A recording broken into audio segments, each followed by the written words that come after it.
against hate. Survivors of the Club Q and Pulse nightclub shootings testifying on Capitol Hill. Their emotional messages to lawmakers about the rising violence against LGBTQ people. I'll speak live with one survivor straight ahead. It's decision day for the Federal Reserve after several straight rate hikes. What analysts are expecting as families face higher mortgage and credit card payments. Plus, a new study on maternal and infant deaths in America, what it shows about the differences between states that do and don't have abortion bans.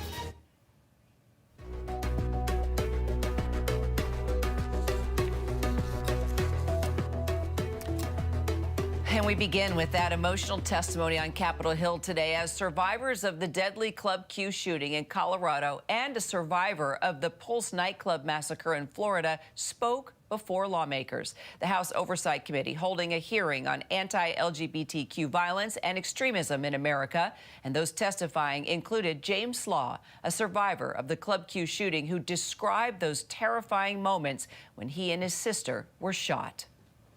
I had been shot in my right arm. It wasn't working, but I was able to call 911. I saw everyone on the ground, glass panes shattered, and blood running from my arm and chest where shrapnel had come through. To my horror, my sister, Charlene, was bleeding out. She had been shot over 5 times. My heart rended as she tried to dial 911 with her good arm outstretched. James says that he had taken Charlene to Club Q that night to help cheer her up after a recent breakup, and that the death of their mother from COVID just 1 year earlier. Fortunately, Charlene survived as well. ABC's Jay O'Brien joins me now from Capitol Hill. So, Jay, do you think this testimony moved lawmakers? Well, Akira, this is a 45-person committee, the House Oversight Committee, and by my count, at the height of the hearing, there were 9 lawmakers there. So there were just as many Republicans, to a degree, as Democrats who were not there, who were not sitting in the room listening to this testimony. But one of the things you did hear from those Club Q survivors is they called for things like an assault weapons ban, saying they supported President Biden's calls for that. They also called to an end for hateful rhetoric. We heard from one, Matthew Haynes, who both recounted his experience and also issued a call to action, particularly with some of the hate that they're seeing on social media. Here's what he said. We need safe places like Club Q more than ever. And we need you, our leaders, to support and protect us. We have received hundreds of hate comments. I cannot read them all, but I'm going to read you a few examples. The shooter was doing God's work. 5 less faggots, not enough. Those that stopped him are the devil. All gays should die. This is hate.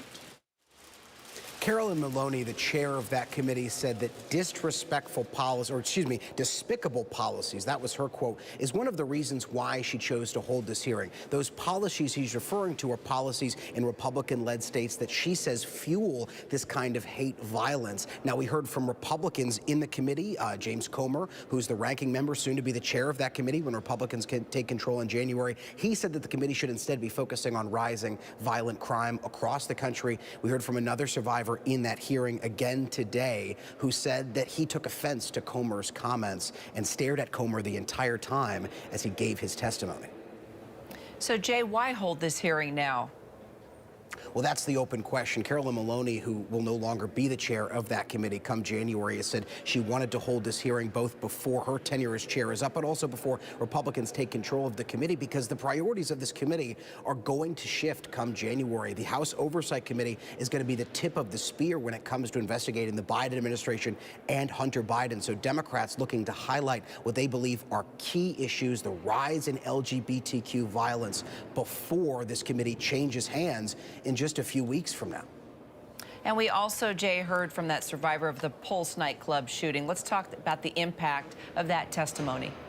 Yeah, Brandon Wolf, a survivor of the Pulse nightclub shooting, who's since become an activist since then. He talked about pouring gasoline on anti-LGBTQ hysteria, that he'd seen that happen in the rise up to Pulse. He called for an end of that kind of rhetoric that he believes fueled both the Pulse nightclub shooting and the Club Q shooting and other violence against members of the LGBTQ community since then. Additionally, he called on Americans and lawmakers to address increasing access to guns that he also believes contributed to Pulse and also to Club Q. Again, the question that hangs over Congress is a committee like this with gripping testimony, with people recounting their personal harrowing experience.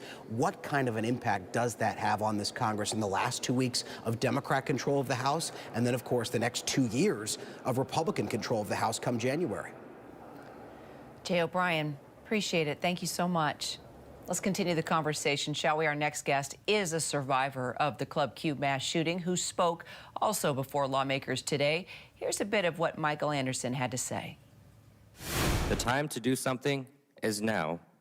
What needs to be done is placing the lives of children and adults above our unhealthy obsession with assault rifles. And you are some of the ones who can make a difference. Many in our government say nothing can be done. This epidemic of violence is just the price we must pay for freedom in this country. That is a lie. The facts speak for themselves, and your denial of this gun violence reality is not a policy proposal. Michael was bartending at Club Q on that tragic night, and he joins us now live along with GLAAD President and CEO Sarah Kate Ellis. Michael, you also told lawmakers today, actions based on hate almost took life from me. How are you feeling after testifying today? First, thank you for having me. And after testifying today, it was a very powerful and moving experience for myself. I haven't gone back to listen to that full speech yet, but I'm very proud of the message that I was able to convey directly to the people who can actually do something to solve this problem in our country. So from the eye contact, the listening, the vibe in the room, Michael, do you think this is going to go anywhere? I think that the outlook for the next Congress is not great. They're going to spend their time focused on Hunter Biden's laptop and other things they deem to be important.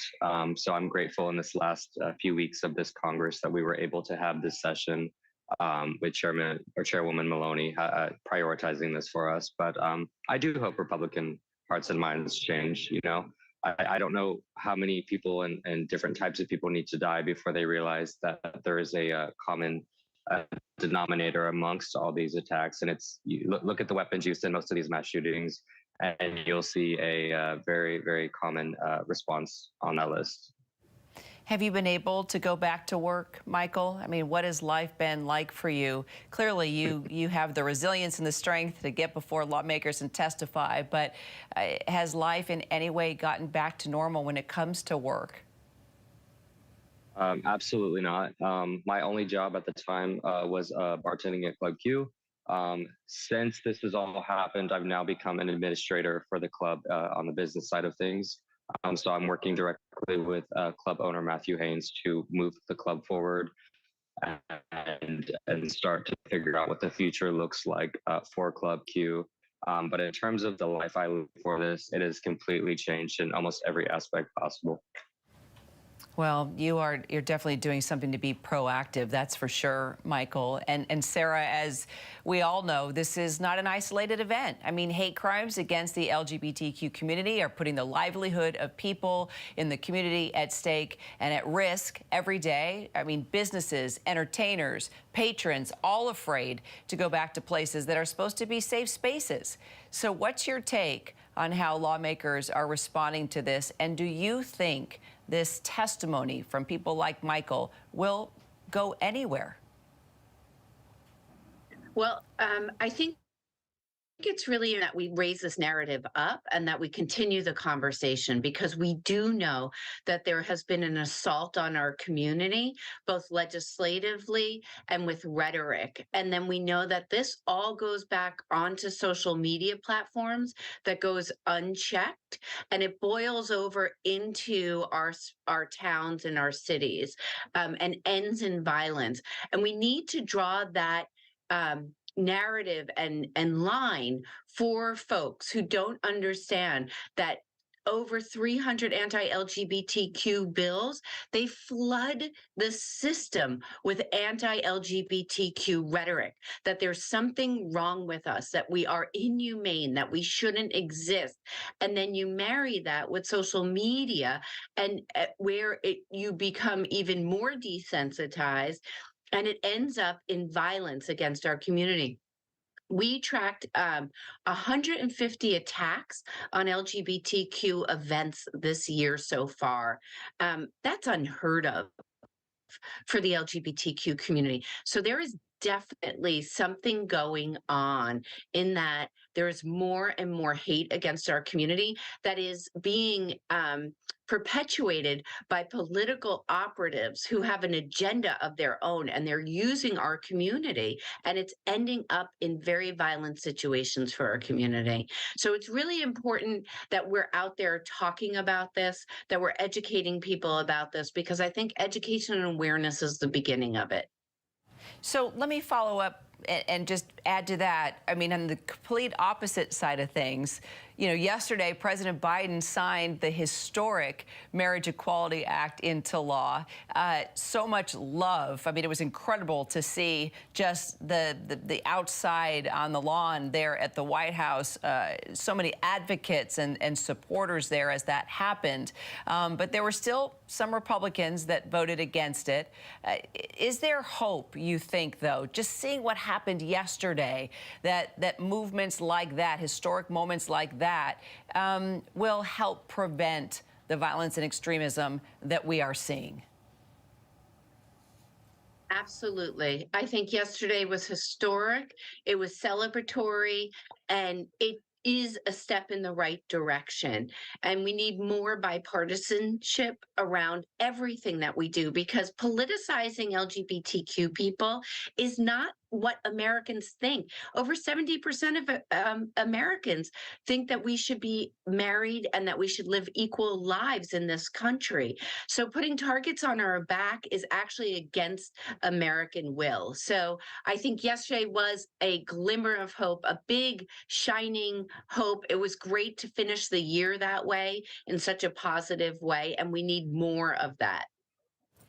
Michael, finally, you know, what policy solutions would you like to see after today? And just listening to other people testify, what can lawmakers do right now to just make you feel better about where this is going?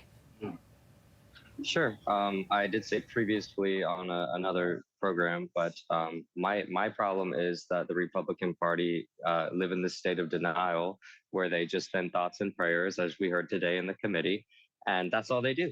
And they deny and they pray and they send thoughts, and that's all they do. But in fact, there are things we can do. The big one being an assault weapons ban that the president has called for, something we've already had in the past, and it was quite effective. Other things we can do are psychological checks on a federal level, red flag laws on a federal level, and start to perhaps consider raising the firearm ownership age, and just start to make this a more difficult process, perhaps, or more complex process to get these high-powered weapons. Because right now it's far too easy for these weapons to fall in the wrong hands of people that don't need them, that may not be psychologically sound. And when you combine, like she was saying, when you combine this rhetoric with the ability to get these weapons, it equals nothing good. It equals into me almost losing my life, but having to see my friends lose theirs as well. And, you know, the assault weapons ban is not the only thing we can do. I just would challenge the Republican lawmakers to actually try to do something instead of just send thoughts and prayers, because apparently God is not listening when they send that, because they do this every time and nothing changes. Well, it's obviously something we will continue to follow and talk about. Michael Anderson, Sarah Kate Ellis, thank you both so much.